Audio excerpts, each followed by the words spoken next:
سیدنا فاروق اعظم کی بات کرتا ہوں۔ ایسا نہیں کہ بندہ کچا ہے، نہ حضور نے فرمایا عمر کی زبان پر تو رب نے حق جاری فرما دیا۔ فاروق جو کہہ دیں اللہ اس کے مطابق قرآن نازل کر دیتا ہے۔ امام سیوطی نے ان آیات کی تفصیل لکھی ہے جو حضرت عمر کی رضا کے مطابق نازل ہو گئی، لیکن حضرت عمر کے سامنے ایک بی بی لائی گئی، اس نے زنا کیا، سیاستہ میں روایت۔ حضرت فاروق اعظم نے حد جاری کر دی، فرمایا لے جاؤ اسے سنسار کرو یا کوڑے مارو۔ صحابہ لے کے جا رہے ہیں، مولا علی شیر خدا آ گئے، کہاں لے کے جا رہے ہو؟ حضور اس پر حضرت عمر نے حد لگائی ہے، فرمایا عمر کو تم نے بتایا تھا کہ یہ تو بیچاری دیوانی ہے، یہ تو ذہنی طور پر کمزور ہے، یہ تو مجذوب ہے، اسے تو پتہ ہی کو نہیں، یہ بتایا تھا؟ حضور نہیں، فرمایا عمر نے پوچھا تھا؟ حضور نہیں، فرمایا چلو واپس چلو، حق قبول کریں۔ حضرت مولا علی شیر خدا واپس لائے، فرمایا عمر فیصلہ کرتے ہو پوری بات کیوں نہیں پوچھتے؟ آپ نے کہا لی کیا ہوا؟ فرمایا تم نے اس عورت پہ حد لگائی؟ حضور لگائی۔ فرمایا تمہیں پتہ ہے یہ مجذوب ہے، دیوانی ہے، مرفوع القلم ہے، اس پر حد نہیں لگتی؟ عرض کی کہ حضرت عمر فاروق فرمانے لگے مجھے تو پتہ ہی نہیں۔ تو آپ فرمانے لگے پہلے پتہ کیا کرنا پھر معاملہ طے کیا کر۔ تو حضرت عمر نے کوئی بہانہ نہیں کیا، بہانے بھی ہوتے ہیں نا، انہاں مینوں صحیح نہیں گل دسی، اے بندے نے مینوں انج کیا سی، کوئی بہانہ نہیں لگایا۔ عمر نیچے اترے اور سجدے میں گر گئے، یا اللہ عمر کو معاف کر دے، یا اللہ عمر کو معاف کر دے۔ اور پھر چمکتے ہوئے جملے سیدنا فاروق اعظم کے فرمانے لگے لوگو آج اگر علی نہ ہوتا تو عمر ہلاک ہو جاتا، آج اگر علی نہ ہوتا تو عمر ہلاک ہو جاتا۔ بات کو سمجھیں، آپ قبول کریں اگر آپ تک، شکر کریں حق اگر کسی تک آ گیا، حق کو مانیں اور ڈٹنا سیکھیں اور حق بات کہنا سیکھیں۔ حضرت عمر فاروق رضی اللہ تعالیٰ عنہ کے زمانے میں بھی کچھ معاملات ایسے ہوئے۔ امام غزالی نے لکھا ہے کہ ایک نوجوان شراب چھپا کے نا اپنی چادر کی اوٹ میں تو حضرت عمر کے سامنے سے گزر رہا تھا، شراب چھپا کے۔ میں اکثر کہتا ہوں کہ آج بھی کوئی منع کرنے والا ہو تو لوگ منع ہونے کو تیار تو ہیں، پر ہم منع کرنے کو تیار نہیں ہوتے۔ اگر ہمارے کہنے پہ بڑی بڑی محفلیں ہو سکتی ہیں تو ہمارے کہنے پہ داڑھی بھی پوری ہو ہی سکتی ہے، لیکن ہم کہتے ہی نہیں، مزاج ہی نہیں، اس طرف لاتے ہی نہیں۔ ہمارے کہنے پر اگر بڑے بڑے چندے لوگ دے دیتے ہیں تو امید ہے نمازی بھی ہو ہی جائیں گے۔ توجہ دلانے کی، حضرت عمر کے زمانے میں بھی یہ مسئلہ ہوا۔ میری باتوں کی سمجھ آ رہی ہے سارے دوستوں؟ ایک نوجوان جا رہا ہے، شراب چھپائے تو سیدنا فاروق اعظم نے تلوار نکالی ہوئی، یہ کیا ہے، کدھر جا رہے ہو؟ تو وہ کہنے لگا حضور وہ نا سرکہ ہے میرے پاس، اور اندر دعائیں مانگ رہا ہے، یا اللہ آج عمر سے بچا لے، آج کے بعد شراب نہیں پیوں گا۔ اندر دعائیں مانگ رہا ہے، اللہ عمر سے بچا لے، آج کے بعد شراب۔ حضور سرکہ ہے، سرکہ۔ حضرت عمر کہنے لگے کھول نہ ذرا۔ چادر کھولی تو بوتل میں واقعی سرکہ نکل آیا۔ وہ الحمدللہ الحمدللہ پکار کے چلنے لگا۔ ایک روایت میں نے ایسی بھی پڑھی کہ جب وہ جا رہا تھا تو حضرت عمر نے آواز دی، فرمانے لگے عمر سے ڈر کے توبہ کی ہے تو شراب کا سرکہ بنا ہے، اگر تو رب سے ڈر کے توبہ کرتا تو اللہ نے اس کو شہد بنا دینا تھا اور تیرے کام آ جاتا۔ کوئی ہونا تو چاہیے نا منع کرنے والا۔ اور ایک بات اور آپ سے عرض کروں، جب آپ تک حق آ جائے تو اسے قبول بھی کرے گا، حق آ جائے تو اسے۔ حضرت عمر کا زمانہ تھا، مصر فتح ہو گیا، حضرت عمر بن عاص گورنر بنے۔ رواج یہ تھا مصر کے اندر کہ ایک دریا چلتا تھا، دریائے نیل، اور سارے مصر کا انحصار اسی دریا پہ تھا۔ فصلوں کو پانی بھی لگتا اسی سے، جانور بھی اسی سے پانی پیتے، کھیتیاں بھی اسی سے سیراب ہوتی۔ سال کے بعد وہ دریا خشک ہو جاتا، سال کے بعد وہ دریا خشک ہوتا، اور جب خشک ہوتا نا تو ایک کواری لڑکی قتل کر کے دریا میں ڈالتے، پھر وہ دریا چلتا۔ آج بھی بہت ساری جگہوں پہ اوہام پرستی ہے، کہتے ہیں ہمارے آستانے کا طریقہ ہے۔ میں نے کہا آستانے کا اس آستانے کا طریقہ ہوتا ہے جس آستانے کا تعلق در مصطفیٰ سے ہوتا ہے، باقی کسی آستانے کا اپنا کوئی ذاتی طریقہ نہیں۔ طریقہ وہ جو میرے نبی پاک کا طریقہ ہے، اس سے ہٹ کر کون سا طریقہ ہے؟ ہمارے آستانے کا طریقہ ہے، ہماری یہ رسم ہے، ہمارا یہ رواج ہے، اٹھا کے بھاگ جاؤ رسم و رواج۔ ہمارے رسم و رواج رسول اللہ کی سنت کے پابند ہے۔ سارے بولیے صلی اللہ ہو، پھر ایک دفعہ پڑھیے درود شریف صلی اللہ ہو، 3 دفعہ کر لیں تاکہ طاق آزاد ہو جائیں، صلی اللہ ہو علیہ۔ نبی پاک صلی اللہ علیہ وسلم کا طریقہ اصل طریقہ ہے۔ حضرت عمر فاروق کو جناب عمر بن عاص، اور کہتے ہیں کہ پکا طریقہ یہ تھا کہ جب تک لڑکی قتل کر کے ڈالتے نہیں تھے دریا چلتا نہیں تھا۔ حضرت عمر کو خط لکھا کہ حضور یہ معاملہ ہے، اور لوگ مجھے یہی کہتے ہیں، میں نے لوگوں کو سمجھایا ہے کہ اسلام ظلم کا حکم نہیں دیتا، ظلم کی اجازت نہیں دیتا، کیسے لڑکی قتل کی جائے؟ اب آپ بتائیں کیا کرنا ہے؟ حضرت عمر ایمان، یقین، استقامت، پہاڑ ہے یہ لوگ۔ حضرت عمر نے 2 خط لکھے، ایک حضرت عمر بن عاص کے نام، دوسرا دریائے نیل کے نام، 2 خط لکھے۔ ایک خط لکھا دریا کے نام، ایک خط لکھا عمر بن عاص گورنر کے نام، گورنر کے نام خط لکھا تو فرمایا جتنے یہودی ہیں، عیسائی ہیں، کمزور ایمان والے، سب کو دریائے نیل پہ لے جا، اور میرا یہ دوسرا خط دریا میں ڈال دے اور سب کے سامنے ڈالنا۔ کہتے ہیں یہ خط تو پڑھنا چاہے تو تجھے اجازت بھی ہے، سنیے اور سر دھنیے اور سوچئے کہ اصل کمزوری کہاں آئی ہے۔ رمضان کے سب سے پہلے جمعے میں سب سے اہم موضوع چھیڑا ہے، کمزوری اور نقص واقعہ کہاں ہوا ہے۔ حضرت سیدنا عمر بن خطاب رضی اللہ تعالیٰ عنہ نے دریا کو مخاطب کر کے لکھا، ہو دریا، اگر تو کہتا ہے نا کہ لڑکی قتل کر کے پھینکی جائے گی تو میں رسول اللہ کا ماننے والا ہوں، میں ظلم نہیں ہونے دوں گا، ہمیں تیرے پانی کی ضرورت ہی کوئی نہیں، تو بے شک پانی نہ دے، اور اگر تو اللہ کے حکم سے بہتا ہے، اگر تو اللہ کے حکم سے بہتا ہے تو پھر اللہ کا بندہ اور مصطفیٰ کا غلام عمر تجھے حکم دیتا ہے کہ فوراً بہنا شروع کر دے، فوراً منٹ نہ لگانا۔ حضرت سیدنا عمر بن عاص فرماتے ہیں لشکروں کے لشکر لے کے میں دریائے نیل پہ پہنچا، اور بھرے مجمع میں جناب عمر کا خط میں نے ڈالا تو دریا نے بہنا شروع کر دیا۔ فرماتے ہیں دریا بہنے لگا اور غیر مسلم کلمہ پڑھنا شروع ہو گئے۔ لوگ مجھے کہنے لگے کیا دکھایا ہے جو کلمہ پڑھ رہے ہیں؟ تو میں نے کہا دکھایا کچھ بھی نہیں، یہ حضرت عمر کے ایمان کی قوت کی برکت ہے کہ بہت سبحان اللہ۔ مصطفیٰ کے غلام حضرت سعد بن ابی وقاص قادسیہ کی جنگ کے لیے نکلے، رستے میں دریائے نیل آ گیا۔ حضرت سیدنا سعد بن ابی وقاص اب کہاں سفر طے کر کے آئے، کہتے ہیں پتہ ہی نہیں تھا کہ دریا آ جائے گا، اب دور دور تک پل کوئی نہیں۔ صحابہ کہتے ہیں دشمن للکار رہا، حضرت سعد بن ابی وقاص دریا کنارے کھڑے ہوئے، ایمان، یقین اور استقامت، ڈٹ گئے، کہنے لگے او دریا، اگر تو حضرت موسیٰ کی نافرمان قوم کو رستہ دے سکتا ہے، محمد عربی کے وفادار نوکر ہیں، ہم تو رسول اللہ کے ماننے والے ہیں، دشت تو دشت ہے، دریا بھی نہ چھوڑے ہم نے، بحر ظلمات میں دوڑا دیے گھوڑے ہم نے، فرمایا چھوڑ رستہ۔ صحابہ کہتے ہیں اس وقت ہم نے نعرے لگائے جب دریا نے رستہ ہی چھوڑ دیا۔ کہتے ہیں پھر اللہ رسول پر ہم ذکر کرنے لگے، درود پڑھنے لگے، دریا سے رستے بن گئے۔ فرماتے ہیں 10,000 کا لشکر گزر گیا، اس پار جب گیا نا تو حضرت سعد بن ابی وقاص نے پھر مجمع پہ نظر ڈالی، فرمایا کسی کی کچھ ہے تو نہیں رہ گئی پانی میں، کوئی دریا میں چیز تو نہیں رہ گئی؟ ایک صحابی کہنے لگے میرا مٹی کا پیالہ رہ گیا ہے۔ یار ذرا دیکھیے انداز دیکھیے، مٹی کا پیالہ، اور یار چھوڑ پرا، مٹی کا پیالہ کیا ہوتا ہے؟ اب تو مٹی کے پیالے کی بات کرے گا، چھوڑ دے، کیا کرتا ہے؟ اس نے کہا پیالہ میرا رہ گیا ہے۔ تو حضرت سعد بن ابی وقاص کہنے لگے کیوں ہمارا پیالہ رہ جائے، ہم رسول اللہ کے نوکر ہیں۔ ایمان، یقین اور استقامت کی دولت۔ پھر دریا کی طرف دیکھا، کہنے لگے چل یار ہمارا پیالہ بھی واپس کر دے۔ صحابہ کہتے ہیں دریا کی لہر آئی اور پیالہ بھی واپس کر گئی۔ اور میرے بھائی جب ایمان کی دولت، یقین کی دولت، اعتماد کی دولت، حضرت عمر فاروق رضی اللہ تعالی عنہ، حضرت سیدنا ابو موسیٰ اشعری کہتے ہیں کہ میں نے نا صفائی کی، مال غنیمت کی میں نے صفائی کی، تو 1 دینار مجھے نا کہیں پڑا ہوا مل گیا، تو فرماتے ہمیں اجازت ہوتی تھی کہ 1 دینار ہم اپنی مرضی سے کہیں خرچ کر سکتے تھے۔ اگر آپ ناراض نہ ہوں تو ہمارے ہاں جب چیئرمین صاحب، ناظم صاحب ٹھیکے دیتے ہیں تو ٹھیکیدار ان کا چھوٹا بھائی ہوتا ہے، یا چچا کا بیٹا ہوتا ہے، یا خالہ کا بیٹا ہوتا ہے، وہ خود ناظم ہوتے ہیں اور ان کا چھوٹا بھائی ٹھیکیدار ہوتا ہے، یعنی وہ نا سارا کچھ گھر کے اندر ہی رہتا ہے، گھر کے اندر ایک پیسہ دیتا ہے، دوسرا واپس اس کو واپس کر دیتا ہے، گھر کے اندر ہی۔ اب تو خیر ہمارے لوگ سمجھدار ہو گئے، ایک بندہ ایک سیاسی جماعت میں ہوتا ہے، دوسرا دوسری میں، اور تیسرا جس کی بھی حکومت آئی، حکومت تو ہماری رہے گی نا، ایک بندہ تو ہے نا اس جماعت میں۔ یہ اچھا لوگوں نے ایک طریقہ نکالا ہے۔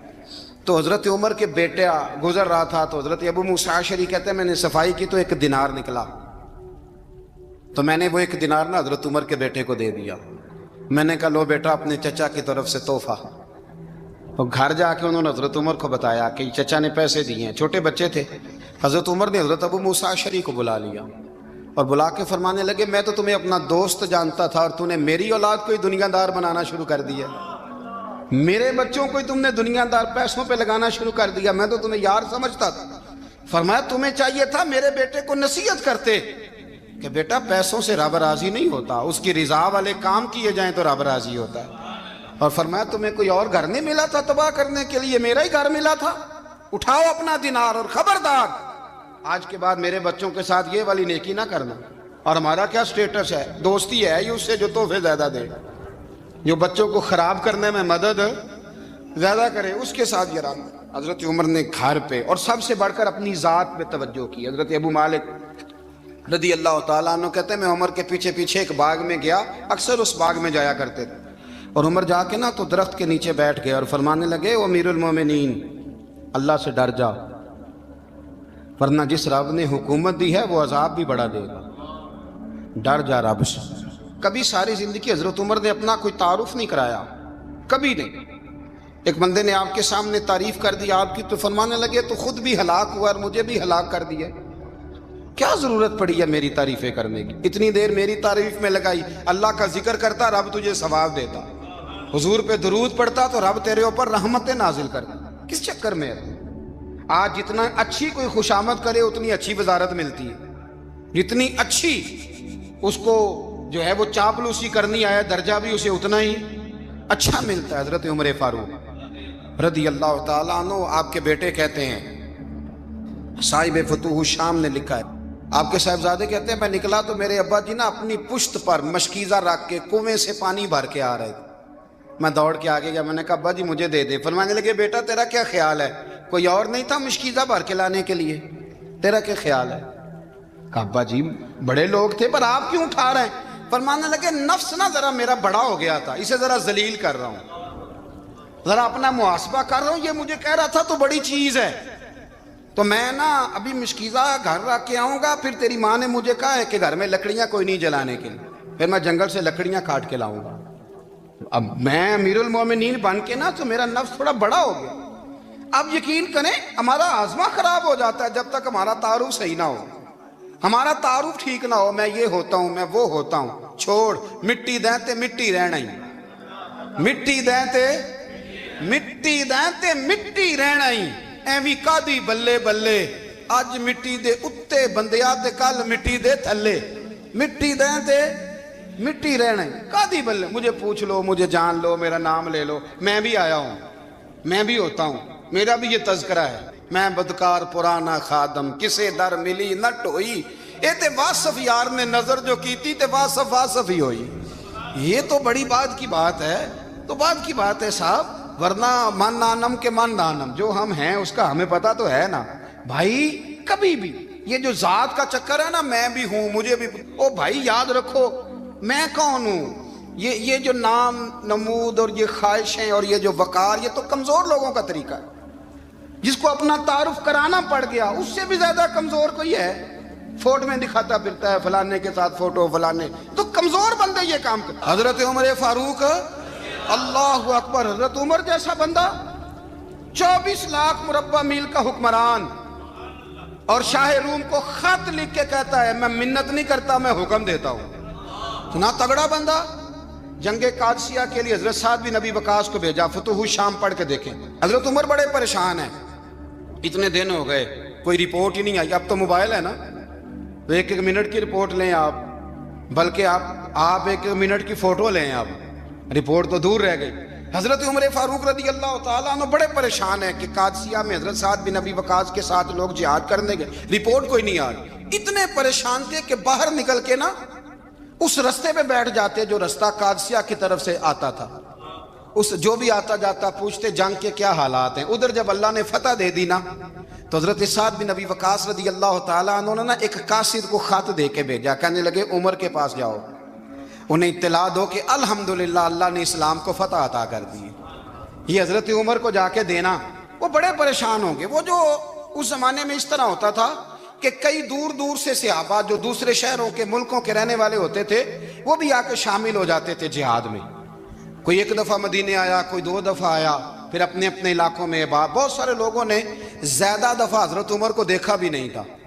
وہ جو قاصد خط لے کے آیا تھا نا, اس نے 1 دفعہ دیکھا تھا. حضرت عمر بوڑھے ہو گئے, وہ پہچانتا نہیں تھا. میری بات کی سمجھ آ رہی ہے آپ حضرات کو؟ ادھر سے وہ خط لے کے آ گیا. حضرت عمر مدینے سے باہر نکل کے اس روڈ پہ بیٹھے تھے جو قادسیہ سے آتا تھا. جب اس آدمی کو آتے دیکھا تو حضرت عمر اٹھ کے کھڑے ہو گئے, فرمانے لگے قادسیہ سے آ رہے ہو؟ وہ کیا کہتا ہے؟ پھٹے پرانے کپڑے, ٹوٹے ہوئے جوتے, سر پہ پرانی پگڑی. کہنے لگے غلام مدینے کے رہنے والے ہو؟ حضرت عمر کہنے لگے ہاں مدینے کا ہوں. کہا میں قادسیہ سے آیا ہوں, الحمدللہ اللہ نے اسلام کو فتح دے دی ہے, الحمدللہ کفر کی کمر ٹوٹ گئی ہے. اس نے یہ بات کر کے تو گھوڑے کو ایڑی لگائی, گھوڑا دوڑنے لگا مدینے کے. حضرت عمر بھی ساتھ ساتھ دوڑ رہے. فرمانے لگے اچھا بتاؤ خالد بن ولید کا کیا حال ہے؟ تھوڑا آگے جا کے فرمانے لگے اسامہ بن زید کیسے ہے؟ وہ کہتے ہیں ٹھیک ہے. پھر اس نے اور گھوڑا, عمر ساتھ ساتھ دوڑ رہے ہیں, ساتھ ساتھ. 24 لاکھ مربع میل کا حکمران, ایک جوتا پیر سے نکل گیا, عمر دوڑ رہے ہیں. آگے جا کے پوچھتے ہیں سعد بن ابی وقاص کا کیا حال ہے؟ کہ حضور وہ بھی ٹھیک ہے. کتنے لوگ میرے شہید ہو گئے مسلمانوں میں سے؟ کہنے لگا صحیح گنتی کا نہیں پتا. یہ لفظ ادا ہوتے ہوتے مدینے کی سرحد آ گئی. لوگوں نے عمر کو گھوڑے کے ساتھ دوڑتے دیکھا تو کہا امیر المومنین کیوں دوڑ رہے ہیں؟ وہ غلام چھلانگ لگا کے نیچے آیا, قدموں میں بیٹھ گیا. کہنے لگا حضور آپ نے بتایا ہی نہیں آپ امیر المومنین ہیں. آپ فرمانے لگے کیا بتاتا؟ میں تو اونٹ چرانے والے کا پتر ہوں, کیا بتاتا؟ وہ عمر ہوں جس نے اپنے گناہوں کا حساب دینا ہے. کیا بتاتا؟ جو سعد بن ابی وقاص کو جہاد پہ بھیج کے خود بزدلوں کی طرح گھر میں بیٹھا ہے. کیا بتاتا؟ کوئی حیثیت نہیں, کوئی تار. تو نے اچھا کیا, تو تو مجاہد تھا, مجھے ساتھ ساتھ دوڑایا, تو نے اچھا کیا. جتنے لوگ تھے چیخے مار کے رونے لگے. حضرت فاروق اعظم سے کہنے لگے عمر جب تک تیرے جلوے رہیں گے اللہ کامیابیاں ہی عطا فرمائے گا, جب تک تیرا رنگ رہے گا اللہ تعالیٰ نوازتا ہی رہے گا. کچھ نہیں کبھی اپنا آپ ظاہر ہی نہیں کیا. بہت بڑے تھے, بہت بڑے تھے حضرت عمر, بڑے تھے, لیکن ساری زندگی اپنے محاذ. حضرت ابو رافع غلام تھے, قرآن پاک بڑا سونا پڑھتے تھے. حضرت عمر جب بھی انہیں ملتے کہتے ابو رافع تو عمر سے اچھا ہے, قرآن بڑا شاندار پڑھتا ہے. تو وہ کہتے حضور اگر میں قرآن صحیح پڑھتا ہوں تو آپ کو قرآن کی تشریح زیادہ صحیح آتی, آپ بھی تو مجھ سے افضل ہیں. تو آپ فرماتے نہیں پھر بھی تو مجھ سے افضل ہے. کیوں؟ اس لیے کہ تو اپنے غلام اپنے آقا کی نوکری بھی ٹھیک کرتا ہے اور رب کی عبادت بھی ٹھیک کرتا ہے, اور مجھے خالص صرف عبادت کرنی ہوتی ہے وہ بھی ٹھیک نہیں کر پاتا. ساری زندگی اپنا محاسبہ, ساری زندگی اپنے گریبان میں دیکھا, ساری زندگی اپنے آپ کو پرکھا, اپنے آپ کو ٹٹولا. 62 سال عمر بیت گئی. حضرت حذیفہ بن یمان ایک صحابی تھے, میرے نبی کریم علیہ السلام نا ان سے راز کی باتیں کرتے تھے. ہر بندے کا ہاضمہ ٹھیک نہیں ہوتا, سب سے راز کی بات نہیں کرنی چاہیے. حضرت حذیفہ بن یمان کہتے ہیں حضور راز کی باتیں بتاتے. مدینہ منورہ میں جو منافقین تھے ان کی لسٹ بھی نبی پاک نے حضرت حذیفہ بن یمان کو دی تھی. جب کوئی مشکوک آدمی مر جاتا نا تو صحابہ کہتے ہیں ہم دیکھتے اگر حضرت حذیفہ نے جنازہ پڑھا ہے تو ہم بھی جنازہ پڑھ لیتے. نبی پاک نے بھی کچھ جنازے نہیں پڑھے. ترمذی میں ہے, فرمایا عثمان سے جو بغض رکھے اس کا جنازہ نہیں پڑھیں گے. حضرت حذیفہ بن یمان اگر جنازہ پڑھتے تو لوگ پڑھتے, وہ نہ پڑھتے تو لوگ جنازہ نہ پڑھتے. حضرت حذیفہ بن یمان کہتے ہیں جناب عمر فاروق کی خلافت کے آخری ایام تھے, کچھ دنوں کے بعد وہ شہید ہو گئے. فرماتے آدھی رات کا وقت تھا, میں گھر میں سویا تھا بڑا بے فکر, اچانک میرے دروازے پہ دستک ہوئی, میں گھبرا کے اٹھا. اتنی رات کو کون آیا؟ کہتے ہیں قربان جاؤں, دروازے پہ گیا تو امیر المومنین فاروق اعظم دروازے پہ. میں نے کہا عمر کوئی حکم تھا تو مجھے بلا لیتے. کہنے لگے میں نا امیر بن کے نہیں آیا, تیرا ویر بن کے آیا ہوں. امیر المومنین کی حیثیت سے سرکاری کام سے بلاتا تو وہاں بلاتا, مجھے ایک ذاتی کام پڑ گیا. کہتے میں نے عمر کو گھر کی اندر بلا کے چارپائی پہ بٹھایا. میں نے کہا حضور میں غریب آدمی ہوں, میں کیا آپ کے کام آ سکتا ہوں؟ تو کہتے ہیں انہوں نے نا مجھے ساتھ بٹھا لیا, پھر میرا ہاتھ پکڑ لیا. کہنے لگے تو عمر کو جانتا ہے؟ عمر جھوٹ نہیں بولتا. تو جانتا ہے؟ عمر وعدوں کا پکا ہے. کہا حضور جانتا ہوں. کہا میں اس وقت آیا ہوں جب دیکھ بھی کوئی نہیں رہا. حضرت حذیفہ بن یمان کہتے ہیں پریشان ہو گیا, حضور پہلیاں نہ بجھوائے, مہربانی کریں بتائیں کدھر آئے ہیں. تو حضرت عمر فاروق فرمانے لگے 62 سال کا ہو گیا ہوں, 63 میں چل رہا ہے, داڑھی سفید ہو گئی ہے, ال پک گیا, اٹھ فریدہ ستیا, داڑھی آ گئی پور, اگا نیڑے آ گئی, پچھا رہ گئی دور. اب نہ اب قبر اشر کا معاملہ صاف نظر آنے لگا ہے. کہا حضور مجھ سے کیا چاہتے ہیں؟ حضرت عمر رو پڑے, کہنے لگے آج میں عشاء کے بعد نکلا ہوں تو نبی پاک کے صحابہ مجھے نیک کہہ رہے تھے, پھر میں نے بچوں کی ماں سے اور بچوں سے بھی پوچھا ہے, وہ بھی مجھ سے راضی ہیں. پر حذیفہ تیرے ساتھ نبی پاک راز کی باتیں کرتے تھے, سچ بتا کہیں عمر کا نام منافقوں میں شامل تو نہیں؟ سچ بتا ان منافقین میں تو شامل نہیں, کہیں اوپر سے تو نہیں سارا کچھ؟ حضرت حذیفہ بن یمان کہتے ہیں میں باپ کے مرنے پہ اتنا نہیں رویا جتنا عمر کے سوال پہ رویا. میں قدموں میں بیٹھ گیا, میں نے کہا نہیں عمر یہ تو میں نے نہیں سنا, لیکن یہ میں نے نبی پاک سے ضرور سنا ہے کہ میرے بعد اگر کوئی نبی ہوتا تو عمر ابن خطاب ہوتا. یہ میں نے اپنے کانوں سے سنا ہے کہ عمر جس گلی سے گزرے شیطان رستہ بدل جاتا ہے. یہ میں نے اپنے کانوں سے سنا ہے کہ 950 سال حضرت جبریل جناب عمر کی شان بیان کریں تو پھر بھی بیان نہیں ہو سکتا. یہ میں نے ضرور سنا. دوستو ساری زندگی حضرت عمر نے اگر دوسروں کا محاسبہ کیا تو اپنا اور اپنے بچوں کا بھی کڑا خیال رکھا, اپنی ذات پر بڑی توجہ دی. جو لوگ اپنا بھول جاتے ہیں نا, ہمیں اپنی صحت کا بڑا خیال ہے لیکن اپنی روحانی زندگی کا کوئی خیال نہیں ہے, قلبی زندگی کا کوئی تصور نہیں ہے. آپ یقین کریں موٹا آدمی کمزور ہونے کے لیے جدوجہد کر رہا ہے, کمزور طاقتور ہونے کے لیے, لیکن جس کو کتنے دن بیت گئے اللہ رسول کی یاد میں رویا ہی نہیں, کتنے دن بیت گئے نعت سننے کو دل ہی نہیں چاہا, جسے مہینوں بیت گئے اور قرآن پاک کی طرف نظر ہی نہیں گئی, وہ فکر مند ہی نہیں. زندگی زندہ دلی کا نام ہے, مردہ دل کیا خاک جیا کرتے ہیں. بھائی حضرت عمر کی زندگی دور حاضر میں ہمیں یہ سبق دیتی ہے کہ کڑی نگرانی رکھو اپنے پودوں کی, کڑا خیال رکھو اپنے ذاتی باغ کا, اور یہ جو تمہارے دل کی دنیا ہے یہ تمہاری روح کی زندگی ہے, اس کا محاسبہ کرتے رہو. نبی کریم علیہ السلام نے فرمایا اپنا حساب خود کر لو قبل اس کے کہ تمہارا حساب کیا جائے. اپنا حساب بولیے, اپنا حساب. ہم ساری دنیا کا حساب کرتے پھرتے ہیں, کوئی کہاں سے کماتا ہے کہاں کھاتا ہے, پر اپنا حساب حضور نے فرمایا حساب کر لو قبل اس سے کہ تمہارا حساب. مولا علی فرماتے ہیں نماز پڑھ لو قبل اس کے کہ تمہاری نماز پڑھی جائے.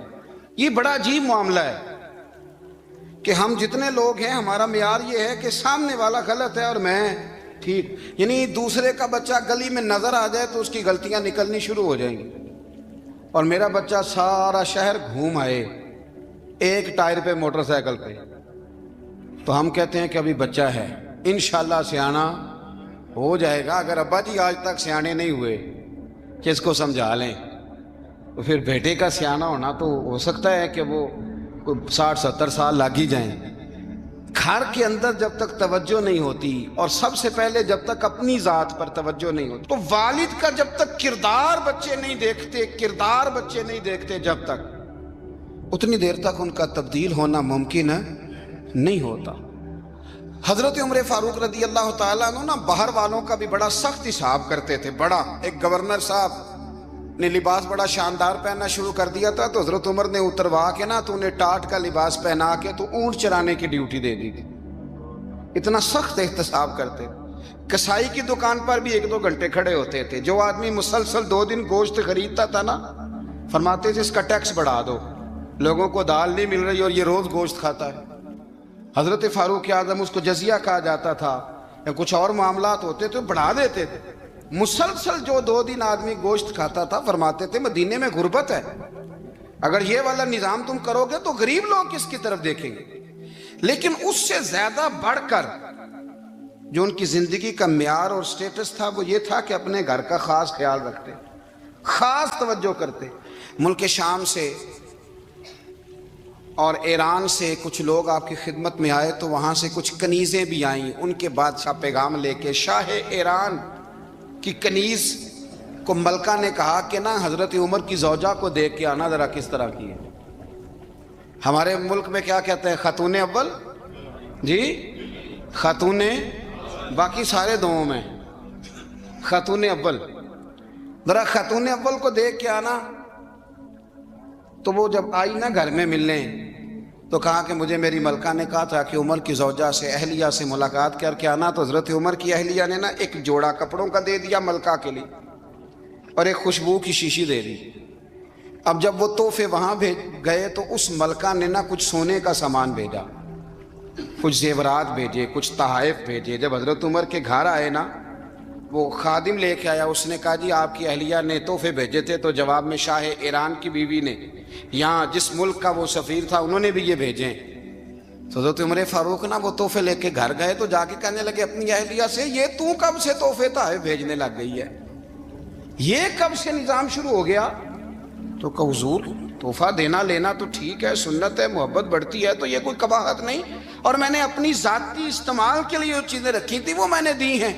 تو حضرت عمر فاروق رضی اللہ تعالیٰ عنہ فرمانے لگے ہم نے کسی ملک کے ساتھ اور اس کے بادشاہ کے ساتھ ذاتی تعلق نہیں بنانا، تعلق جو بھی بنے گا رسول اللہ کے دین کی برکت سے بنے گا، ذاتی رشتے نہیں ہم نے قائم کرنے۔ ذاتی آپ کے ملک کی جو ایئر لائن جس کا ہر سال خسارے کا ڈنڈورا پیٹا جاتا ہے نا، وہ ہمارے بادشاہ صاحب اور صدر صاحب اگر غیر ملکیوں کو گھوڑا کبھی بھیجنا ہو نا، گھوڑا، تو پورا ایک جہاز گھوڑا لے کے تحفے میں جاتا ہے، پورا جہاز غریب قوم کا یہ سرمایہ، اور قوم بڑی بادشاہ ہے، لائنوں میں لگ کے ووٹ دیتی ہے۔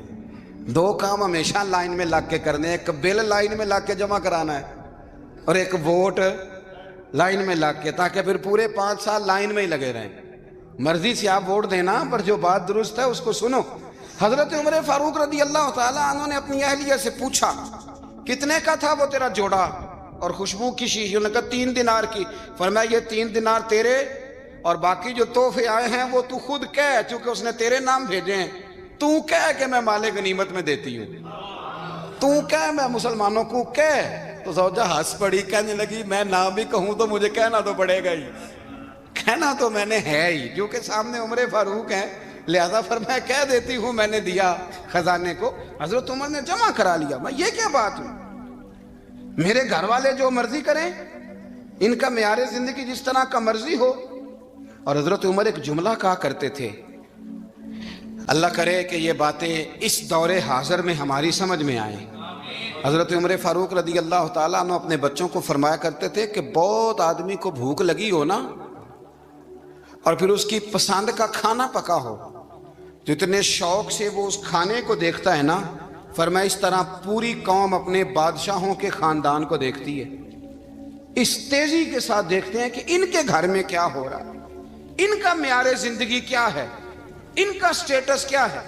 سیدنا فاروق اعظم رضی اللہ تعالیٰ عنہ نے اپنے گھر کے اندر اپنے بچوں، آپ کے بچے دونوں کاروبار کے لیے مصر گئے تو وہاں کے گورنر صاحب نے لوگوں سے، ایک بہت بڑا قافلہ گیا مدینے سے مصر تجارت کے لیے، جاتے ہیں نا آج بھی قافلے کئی ملکوں میں، تو یہ گئے تجارت کے لیے۔ تو حضرت عبداللہ ابن عمر، حضرت عبید اللہ ابن عمر، حضرت عمر کے دونوں بیٹے گئے۔ جناب عمر فاروق کے بچے جب وہاں پہنچے تو مصر کے گورنر نے نا لوگوں کو تعارف کرایا کہ یہ عمر فاروق کے بیٹے ہیں، یہ حضرت ہے، یہ چودھری کے بیٹے کو کون بتاتا ہے کہ تو چودھری کا بیٹا ہے؟ باہر والے بتاتے ہیں، گھر والے جی، اور سیٹھ صاحب کے بیٹے کو کون بتاتا ہے کہ تو سیٹھ صاحب کا بیٹا ہے؟ اور مالک کو کون بتاتا ہے کہ تو مالک کا بیٹا ہے اور یہ کرایہ دار ہے؟ یہ کون بتاتا ہے؟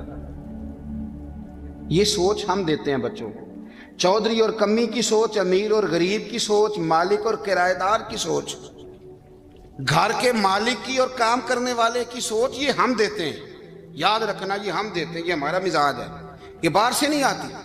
تو کوئی شہزادہ ہے، تو سیٹھ ہے، تو نواب ہے، یہ سوچ باہر سے نہیں آتی، یہ اماں سوچ دیتی ہے، اماں، یہ ابا سوچ دیتا ہے۔ اور پھر جب تباہی اترتی ہے تو اس کے ذمہ دار بھی باہر والے نہیں ہوتے، گھر والے ہوتے ہیں، گھر والے۔ ہمارے بچوں کی طبیعتوں پر زیادہ نقش باہر والوں کا نہیں ہوتا، گھر والوں کا ہوتا ہے. یاد رکھیے گا. حضرت عمر فاروق رضی اللہ، بچے ہیں، شہزادے ہیں، وہ کاروبار کرنے گئے اور وہاں لوگوں نے بتایا گورنر صاحب نے کہ یہ فاروق اعظم کے بچے ہیں، امیر المومنین کے. لوگوں نے ان سے زیادہ مال خریدا، تجارت میں زیادہ نفع ہوا. ظاہر ہے کہ وہ آپ کے جو اللہ خیر کرے حکمران ہیں، ان کے کاروبار کتنے ملکوں میں ہیں، کس بنیاد پر ہیں؟ وہ صرف اس بنیاد پر کہ وہ حکمران رہے، ان کے لیے آسان تھا بڑے لوگوں سے تعلقات بنانا. حضرت عمر فاروق رضی اللہ تعالیٰ عنہ کے بچے ڈھیروں مال کما کے جب واپس آئے نا، تو حضرت عمر سے آ کے بچوں نے بطور محبت کا، ابا جی اللہ نے بڑا ہی فضل کیا ہے، بڑا مال کمایا الحمدللہ، یہ دیکھیں کتنا نوازا ہے. تو حضرت عمر کہنے لگے سارے قافلے نے اتنا ہی کمایا ہے؟ سارے قافلے نے اتنا ہی کمایا ہے؟ کہ حضور نہیں، سارے قافلے نے اتنا نہیں کمایا، سب کو اتنا نہیں ملا. وہ تو وہاں گورنر صاحب نے لوگوں کو تعارف کرایا تھا کہ یہ عمر کے بچے ہیں، تو لوگوں نے پھر ہم سے بڑا ہی خریدا. تو حضرت عمر فرمانے لگے ٹھیک ہو گیا، میں بات سمجھ گیا ہوں، اس طرح کرو، جو تمہاری اصل زر تھی نا، جو راز تھی، وہ رکھ لو اور باقی سارا مال خزانہ میں جمع کرا دو. اس لیے کہ یہ تم نے تجارت نہیں کی، یہ تم نے اپنے باپ کا نام بیچا ہے، یہ تم نے امیر المومنین کے بیٹے ہونے کا فائدہ اٹھایا ہے. فرمایا یہ تمہارا نہیں حق، یہ مسلمانوں کا ہے، اس لیے کہ یہ مال تم نے محنت سے نہیں کمایا، یہ باپ کی کرسی کا فائدہ اٹھایا ہے. اور فرمایا اگر تم نے مال جمع نہ کرایا تو میں مال بھی لے لوں گا زبردستی اور کوڑے بھی ماروں گا، ڈبل سزا دوں گا. مرضی سے جمع کراؤ گے تو کوڑوں سے بچ جاؤ گے. بڑے بیٹے نے تو جمع کرا دیا، تو چھوٹا تھوڑا پریشان ہوا. تو حضرت عبداللہ ابن عمر چھوٹے کا ماتھا چوم کے کہنے لگے بیٹے چپ کر کے جمع کرا، یہاں بھی فخر کر کے ہم عمر کے بیٹے ہیں، اور قیامت میں بھی فخر کریں گے کہ ہم فاروق اعظم کے بیٹے ہیں. حضرت عمر فاروق رضی اللہ تعالیٰ عنہ کے بارے میں امام ابن جوزی نے لکھا ہے کہ رات کو نا گھر کے اندر بیٹھے بیٹھے اچانک رو پڑے حضرت عمر. 62 سال عمر ہے، خلافت کے آخری ایام چل رہے ہیں، تو رو پڑے ایسے ہی گھر میں بلا وجہ ہی. آپ کی اہلیہ نے، زوجہ نے بیٹے کو اٹھایا، فرمایا پتہ کرو تمہارے باپ کو کیا مسئلہ ہے، کہیں کوئی تکلیف تو نہیں، درد تو نہیں، صاحبزادے آئے. ابا جی کیا بات ہے؟ فرمایا اماں کو بلاؤ. سب لوگ جمع ہو گئے. تو جناب عمر فاروق رضی اللہ تعالیٰ عنہ فرمانے لگے کہ بیٹھو میرے ارد گرد. سب بیٹھ گئے. تو فرمانے لگے آج جب میں مسجد سے نکلا تھا تو میرے نبی پاک کے سچے صحابہ، سچے رسول کے سچے صحابہ، حضور کے سچے غلام یہ کہہ رہے تھے کہ عمر بڑا ہی اچھا ہے، عدل والا ہے، انصاف والا ہے. تو ابا جی اس میں رونے والی کیا بات ہے؟ تو فرمانے لگے ڈر یہ لگتا ہے کہ باہر تو میں اچھا تھا، کہیں گھر میں تو نہیں کوتاہیاں کرتا رہا. میری بات پہ توجہ کرنا. کہیں گھر میں آپ باتیں سن لیں تو شاید جتنی میں کرتا ہوں دوسرا کاری کوئی نہ سکے، لیکن جب عمل کے رستے پہ ہم نکلتے ہیں تو وہ مسدود ہے، وہ بند ہے. عمل کس نے کرنا ہے؟ آپ کوئی آیت پڑھیں تو یہاں غلطی نکالنے والے 20 لوگ مل جائیں گے، 20 لوگ، لیکن اس آیت پہ عمل کرنے والے کتنے ملیں گے؟ تو حضرت عمر فاروق رو رہے تھے، کہنے لگے کہیں تمہارے حقوق تو نہیں پامال کرتا رہا. تو آپ کی اہلیہ نے جب سنا تو وہ کہنے لگی عمر مجھے تو بڑا پرانا شکوہ ہے، آپ کا جاہ و جلال اتنا تھا میں بات نہیں کر سکی. عمر تم نے سارا دن مسجد میں گزار دیا اور ساری رات نقاب اوڑھ کے مدینے کی گلیوں میں گزار دی، میں تو زندگی کی کوئی خوشی دیکھ ہی نہیں سکی. چاہ تو میرے اندر بھی تھے نا کہ میرا شوہر کچھ گھڑیاں بیٹھتا، کہیں مجھے لے کے جاتا، تو میں تو کچھ نہیں دیکھا، مجھے بڑا شکوہ ہے. تو حضرت عمر کہنے لگے چل اللہ کی رضا کے لیے معاف کر دے. بھئی معافی بیوی سے نہیں مانگی جا رہی، معافی اپنی غلطی کی مانگی جا رہی. یہ سمجھ لیں، بیوی کے لیے تو خامد کا بہت بڑا مقام ہے نا، لیکن یہاں غلطی کس بات کی ہے؟ اپنی کمزوری پر غلطی کا اعتراف کر کے معذرت کا سوال کیا جا رہا ہے. تو حضرت عمر کہنے لگے معاف کر دے. تو اہلیہ کہنے لگی میں نہیں معاف کرتی، میری شرط پوری کریں. فرمایا وہ کیا؟ فرمانے لگی قیامت میں جب اللہ آپ کے لیے جنت کا حکم دے گا تو آپ میری سفارش کریں گے اللہ کی بارگاہ میں؟ سفارش کریں گے کہ یا اللہ مجھے کپڑے دھو کے دیتی تھی، میری عزت کی حفاظت کرتی تھی، میرے بستر کو پاک رکھتی تھی، کہیں گے؟ تو حضرت عمر فرمانے لگے تیرے ساتھ وعدہ رہا، رب نے اگر عمر کو اپنے فضل، اپنے کرم اور اپنے محبوب کے صدقے جنت دی تو عمر تیرے بغیر جنت میں نہیں جائے گا. عمل کا رستہ، عمل کا رستہ. دیکھیں نا دو دفعہ استاد بات کرتا ہے، 2 دفعہ، اور کوئی زیادہ، ایک تو ہے نا کہ ایم اے اور جناب ایم ایڈ اور ایم فل اور پھر پی ایچ ڈی قسم کا استاد، ایک وہ جو matric P T C teacher ہے نا، وہ 2 دفعہ اسٹوڈنٹ کو کام کہے تو تیسری دفعہ وہ ناراض ہو جاتا ہے، کہتا ہے میں 2 دفعہ کہا ہے۔ بچے کو آپ 2 دفعہ کہتے ہیں اور اگر تیسری دفعہ کہنا پڑے تو غصہ آتا ہے نہیں آتا؟ بھئی تو نے اتنی دفعہ کہا ہے، تو سمجھ نہیں رہا بات کو۔ اور اگر اللہ کریم قرآن مجید میں سینکڑوں دفعہ کہے نماز پڑھو، سینکڑوں دفعہ، اور یہ بہانے کر رہا ہے، یہ بھی پروگرام بنا رہا ہے، پھر کہتا ہے میں بے چین رہتا ہوں، میں بے قرار رہتا ہوں۔ عمل کا رستہ اس کو اختیار کریں، آپ سکون میں رہیں گے۔ بد عمل آدمی اور بے عمل آدمی یہ ہمیشہ پریشان رہتے ہیں، ہمیشہ۔ عمل کریں، توبہ کریں تو پھر بدل جائیں، پھر تبدیلی آئے، اور یہ کوئی مشکل کام نہیں، جو بدلنے والے تھے وہ بدل گئے، بڑا کچھ کرتے تھے پر پھر وہ لوگ بدل گئے۔ حضرت فضالہ رضی اللہ تعالیٰ عنہ کہتے ہیں کہ میں بڑا دل دادا تھا عورتوں کا، اور میرا ماحول یہ تھا کہ میں قتل بھی کر لیتا تھا، معاذ اللہ چوری بھی کر لیتا تھا، اور رات میری طبیعت تھی معاذ اللہ نئی سے نئی عورت کے پاس جانا۔ کہتے ہیں ابو جہل نے اعلان کیا کہ جو نبی پاک علیہ السلام کا سر اقدس معاذ اللہ کاٹ کے لائے گا، نقل کفر کفر نہ باشد، 100 سرخ اونٹ انعام ملے گا۔ تو میں نے ارادہ کر لیا کہ میں بہت سارا انعام حاصل کروں گا۔ قرآن مجید میں نا اللہ فرماتا ہے کہ بہت سارے لوگ ایسے ہیں جنہیں اگر میں رزق میں کشادگی دے دوں، زیادہ پیسے دے دوں، فرمایا باغی ہو جائیں، وہ سرکش ہو جائیں۔ یہ بہت سارے لوگوں کو جو اللہ تبارک و تعالیٰ اعتدال میں رکھتا ہے تو یہ ان کے لیے بہتر ہے۔ ہر بندہ دولت کے ہوتے ہوئے نیک ہو سکتا، تو یہ اللہ اگر رکھتا ہے نا اعتدال میں تو شکر کرے اللہ کا، ورنہ تو لوگ عیاشیاں کریں، پتہ نہیں کیا کچھ کر گزرے۔ تو حضرت فضالہ کہتے ہیں کہ میں نے خنجر تیار کیا اور میں نے بغل میں اس کو چھپایا، اوپر میں نے چادر اوڑھ لی۔ اب مجھے پتا تھا ظہر کی نماز کے بعد نبی پاک صلی اللہ علیہ وسلم طواف کعبہ کے لیے، بیت اللہ شریف کے طواف کے لیے جاتے ہیں۔ کہتے میں بھی اس طرف بڑھا، رستے میں نا وہ خاتون جس کے گھر میں نے رات آنا تھا، میں نے دروازے پہ دستک دی، میں نے کہا کہ تیار رہنا، تیار رہنا، آج میں بڑے پیسے لے کے آؤں گا۔ اسے میں نے یہ کہا اور پھر میں چلا گیا بیت اللہ شریف کا طواف کرنے۔ کہتے ہیں اللہ کے محبوب بھی طواف کر رہے تھے تو میں نے بھی طواف شروع کر دیا۔ ارادہ یہ تھا کہ جہاں نبی پاک علیہ السلام میرے قریب سے گزریں گے تو موقع پا کر میں حضور کے جسم اقدس پر خنجر کھونپ دوں گا اور معاذ اللہ شہید کر دوں گا۔ کہتے ہیں حضور ایک دفعہ بھی میرے پاس سے گزرے تو میں ہمت نہ کر سکا، دوسری دفعہ بھی پاس سے گزرے تو میں ہمت نہ کر سکا، تیسری دفعہ بھی گزرے تو میں ہمت، نبی کریم صلی اللہ علیہ وسلم 2-3 دفعہ گزرے تو فرماتے ہیں کہ مجھے موقع نہ ملا، اس لیے کہ حضور فرماتے ہیں اللہ نے روب کے ساتھ میری مدد فرمائی، دشمن پر میرا روب طاری ہو جاتا۔ فرماتے ہیں جب چکر پورے ہو گئے تو محبوب کریم نہ چھٹے چکر پہ فرمانے لگے فضالہ چکر ایک رہ گیا ہے، بے خبر ہو جو غلاموں سے وہ آقا کیا ہے، ایک پھیرا رہ گیا۔ کہتے طواف مکمل ہو گیا تو محبوب میرے قریب آئے، فرمایا وہ کام کرتے کیوں نہیں جس کے لیے آئے تھے؟